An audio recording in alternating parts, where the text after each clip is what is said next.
हो गया ऐलान, फैसला भी हो गया कि टाइगर जयराम महतो ही झारखंड के अगले सीएम बनेंगे। और आपके या हमारे घर में, किसी के घर में जब कोई खुशखबरी आती है, जब कोई बच्चा जन्म लेता है, तो हमारे आपके घर में किन्नर आते हैं, आशीर्वाद देते हैं। और किन्नर जिन्हें हाथ उठाकर आशीर्वाद दे देते हैं, उसको सपना पूरा करने से दुनिया की कोई भी ताकत नहीं रोक पाती। और टाइगर जयराम महतो को भी झारखंड का अगला सीएम बनने का आशीर्वाद न सिर्फ मिल गया है, बल्कि आप ये जान लीजिए कि सुदेश महतो की पार्टी, झारखंड मुक्ति मोर्चा, हेमंत सोरेन की पार्टी, लालू प्रसाद यादव की पार्टी, राष्ट्रीय जनता दल के हजारों नेताओं और कार्यकर्ताओं ने टाइगर जयराम महतो के सामने जेल कैंप का दामन थाम लिया। और जैसी पार्टियों में भगदड़ मची हुई है, लोगों में टाइगर के प्रति दीवानगी बढ़ती चली जा रही है, टाइगर के पीछे लाखों की भीड़ खिंचती चली आती है, उससे साफ तौर पर प्रतीत हो रहा है कि टाइगर जयराम महतो झारखंड के अगले सीएम बनने जा रहे हैं। नमस्कार, मैं प्रिंस कुमार सिंह और आप देख रहे हैं पॉजिटिव टॉक्स। अगर अभी तक आपने चैनल को सब्सक्राइब नहीं किया है तो खबरों से अपडेट रहने के लिए कृपया चैनल को सब्सक्राइब कर लीजिए। और जो लोग ऑलरेडी कर चुके हैं उन तमाम लोगों को सहृदय धन्यवाद। अब वापस आते हैं अपनी खबर पर, और जरा आप ये वीडियो देखिए। मुझे भगवान से ये करती हूँ कामना कि वो खूब ऊंचाई, आसमान की ऊंचाई को छुए और वो हमारे गुजरात को समझे। जो हमारे कुछ फैसिलिटी नहीं है, तो बस उनसे यही है रिक्वेस्ट की, जो एक विकलांग है, वो अंधा है, चला गया है, उनको सारा कुछ फैसिलिटी मिल रहा है, तो हमें भी सारी फैसिलिटी मिलनी चाहिए। जिससे हम वंचित है कि हमें जो नहीं मिल रहा है, हमें वो मिलना चाहिए। इसीलिए हम जयराम जी की पार्टी में ज्वाइन हुए हैं, आए हैं। नमस्कार सभी सदस्य को और झारखंड वासियों को।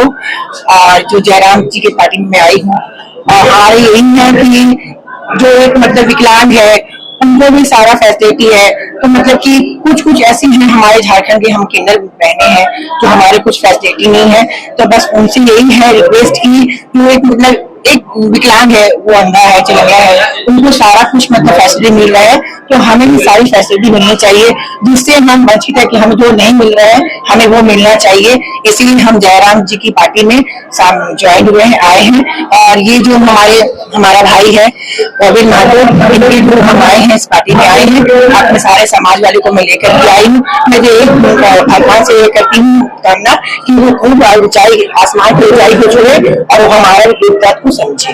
लगता है कि जयराम महतो आपको जो आप लोग की मांगे हैं, जो हमेशा से रही है, लग रहा है कि हाँ चलो आप लोग लड़ेंगे। हाँ लड़ूंगी, आप लोग लड़ेंगे, मैं लड़ूंगी और वो हमारी लड़ेंगे। जो नहीं हुआ है इतने सालों में, उम्मीद करती हूँ कि वो हमारी करेंगे, हमें आवाज दिलवा दे, बस। अमूमन जो है आप लोग में से, जो आपके समाज के लोग जो है पार्टी पॉलिटिक्स से उतना ज्यादा रिश्ता नाता नहीं रखते हैं, लेकिन आप लोग जो है जयराम महतो का हाथ को मजबूत करने के लिए यहाँ पे पहुंचे हुए, वजह क्या हो सकती है? मुझे यही लगा कि दूसरे पार्टी को चयन आप लोगों ने क्यों नहीं किया?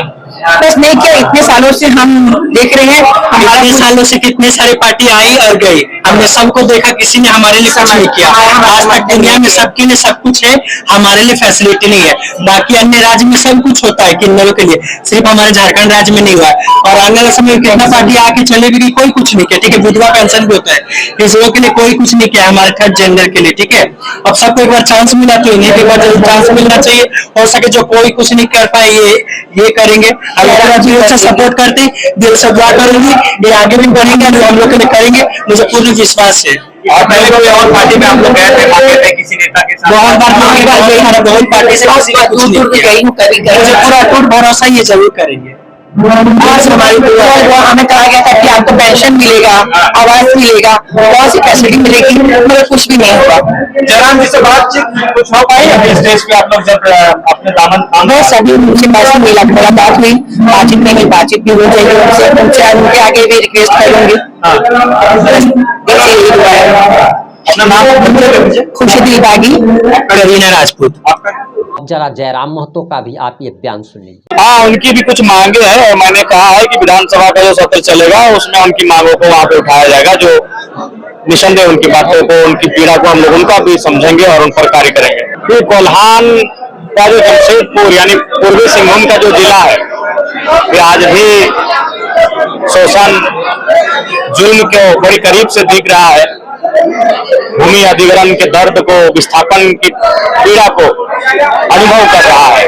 और हम लोग की जो आगमन और उदय भी हुआ है अन्याय के खिलाफ, जुल्म के खिलाफ, निसंदेह कोल्हान प्रमंडल, पूर्वी सिंहभूम, जमशेदपुर के इस कार्यक्रम में भी आज जनता उसी उम्मीद के साथ हमारे साथ आ रहे हैं, जुड़ रहे हैं, अपनी बातों को रख रहे हैं और हमें एक प्लेटफॉर्म यहाँ भी प्रदान कर रहे हैं। तो निसंदेह हम लोग इस पर अच्छा काम करेंगे और आने वाले दिनों में यहाँ भी कोलांचल के तर्ज पे बहुत सारे कार्यक्रम दिखेंगे।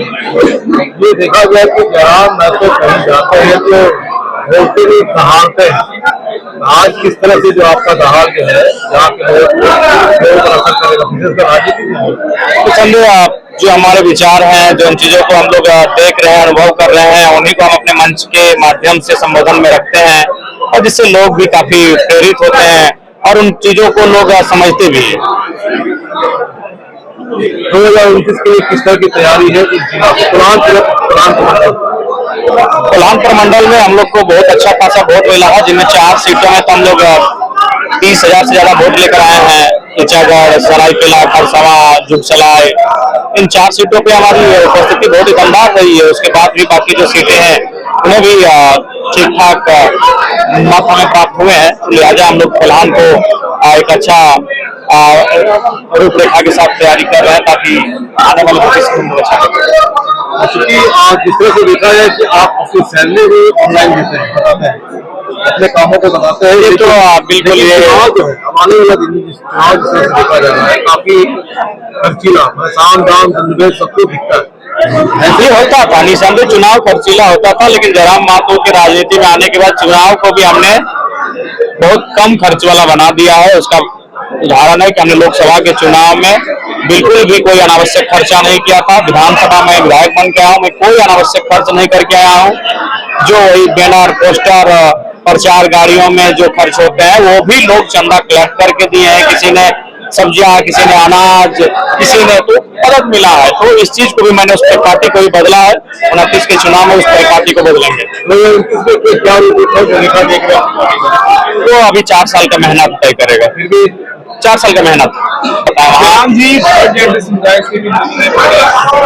जी उनकी भी कुछ मांगे हैं और मैंने कहा है कि विधानसभा का जो सत्र चलेगा उसमें उनकी मांगों को वहां पे उठाया जाएगा। जो निसंदेह उनकी बातों को, उनकी पीड़ा को हम लोग उनका भी समझेंगे और उन पर कार्य करेंगे। विधानसभा में आप आवाज उठाते हैं, अभी सबसे बड़ा मुद्दा ऐसा क्या है जिसके लेकर आप? जमीन अधिग्रहण, जमीन अधिग्रहण सबसे बड़ा मुद्दा है। जमीन नहीं रहेगा तो कुछ मतलब नहीं है। आपने जयराम महतो का भी बयान सुन लिया होगा। अब आपको क्या लगता है कि क्या टाइगर 2029 में झारखंड के सीएम बनने जा रहे? और आप इस वीडियो को कहां से देख रहे हैं? क्या आप टाइगर जयराम महतो को सपोर्ट करते हैं अथवा उनका विरोध करते हैं? अपनी प्रतिक्रिया कमेंट बॉक्स में जरूर दीजिएगा। जुड़े रहें हमारे साथ। जय हिंद, जय भारत।